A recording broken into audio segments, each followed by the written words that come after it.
Hey, how's it going, guys? We're back here in my garage with my 1988 Ferrari Mondial Coupe. Again, it's turbocharged, makes like 500-ish plus wheel horsepower. And we're gonna do some driving impressions on this car today. So, gonna take it out, get some heat in it, and then we'll take it for a little rip and tell you some of the differences, because I have driven a stock one of these. All right, see you in a bit. So now that we've got it up to temp, I'll show you what the in-gear acceleration is like. Remember, this is on the low boost setting.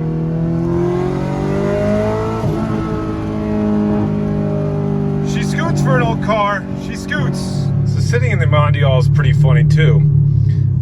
You know, Doug DeMuro mentioned that this key flips so that you don't hit it in an accident. I flip it just so that my knee fits where the gas pedal is, which is right here. It is a little awkward with your feet centered a little bit towards the right, but frankly you get used to it really fast, and it becomes kind of natural. The left wheel encroaches on your cabin space quite a bit, and yeah, it's just a fun place to sit.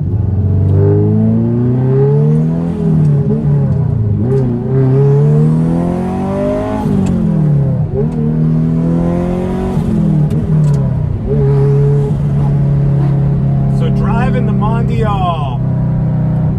Shoo, well, first off, it's a lot of fun. This car rips. You get to hear that lovely gated manual gearbox. And, you know, these Miata seats hug you real well. It's definitely an exhilarating car. I've driven a stock one of these, and stock from the factory, the steering is absolutely a delight. Once you're moving, it's super light. But I mean, your left wheel, I'm literally touching the left wheel, the outer lining with my left foot. So it's very direct, it's right there. You can feel everything the car's doing. The steering is 100% alive in your hands. You can just feel every piece of the road vibrating through your grip, which is absolutely amazing. And like I said, that's on a stock car as well.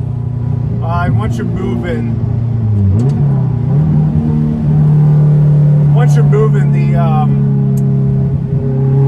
the steering is really light, and it's a delight. I mean, you're not having to wrestle it too much. The gearbox, you know, you get that lovely click clack.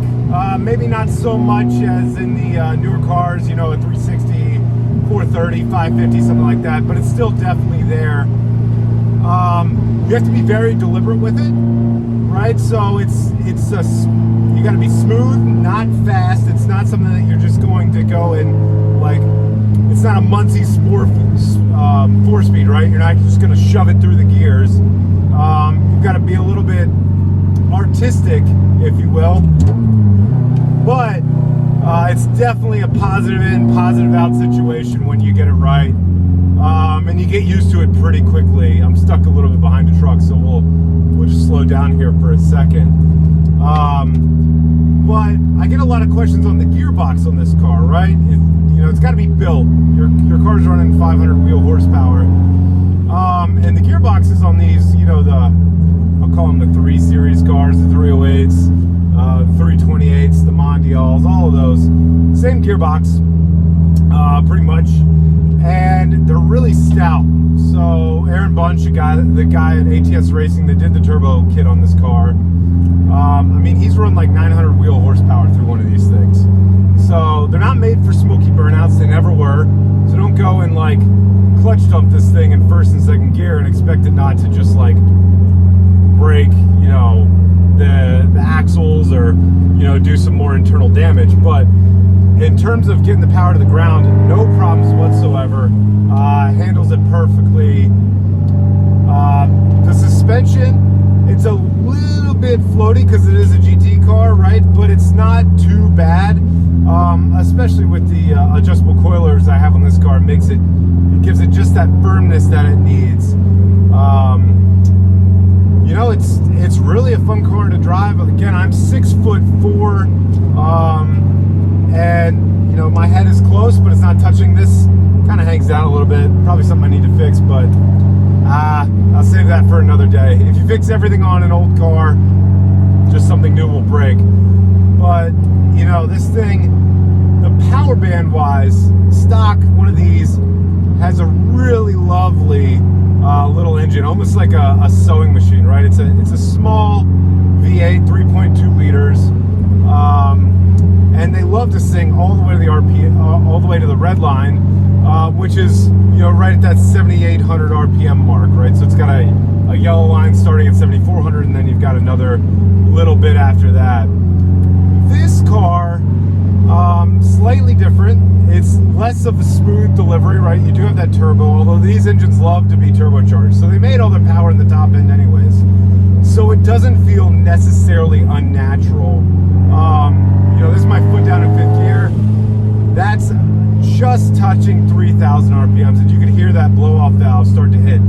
It really starts to build boost around that 3,500 RPM mark, and then once you're hitting 4 grand, you're off to the races. I mean, this thing lights itself like a bottle rocket. I'm driving it in low boost mode right now, and she just really will cook with some serious gas.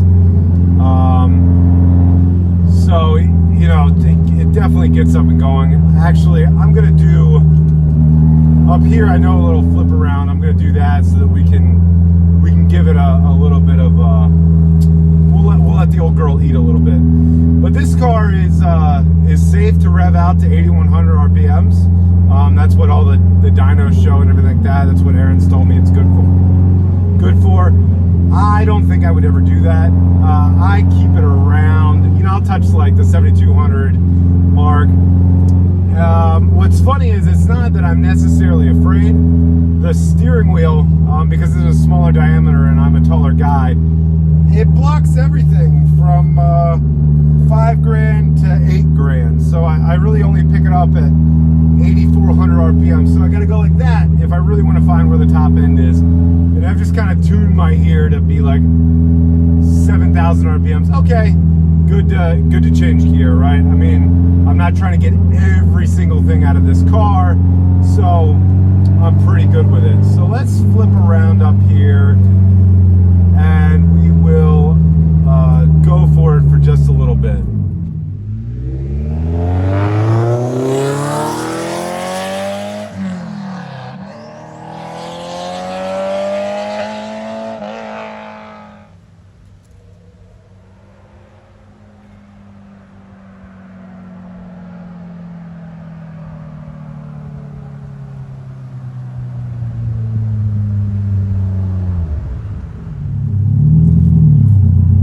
All right, so I let that guy get a little bit ahead of me, so we got some room to work with.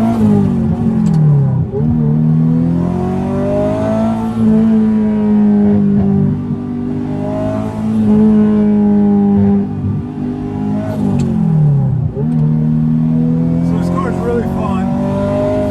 It sounds like a NASCAR, a turbocharged Subaru, and an Italian exotic all at once. Those crazy blow-off valve noises, that flat plane sound,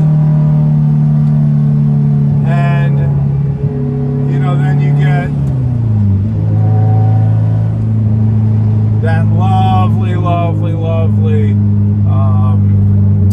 know, kind of when it comes on and off cam, that wah wah. Nothing sounds like this car. I don't think I could. It's one of the reasons I can't sell it. I can never replicate this noise. It's super funny. I was on a drive with a guy in a stock Mondial, and he goes, "What exhaust is on your car? What makes it sound that way?" And the only answer you can really give is a lot. And you can get to it, but you probably never will build a car so it sounds like this.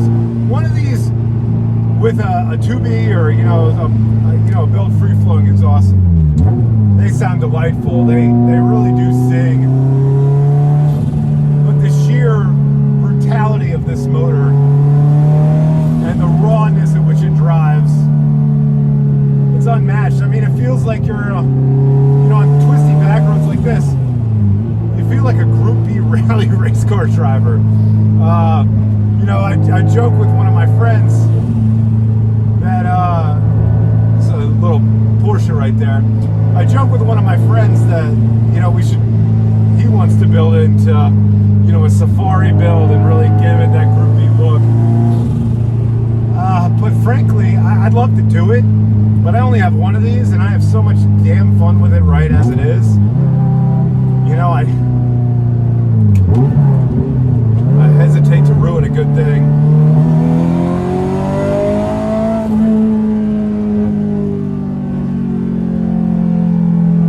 I never even floor it really, but it is fun to let it get up in those RPMs. Anyways, it's getting hot in here because I have the AC off. Thanks for watching. Like and subscribe, and drive something interesting. Life's more fun that way.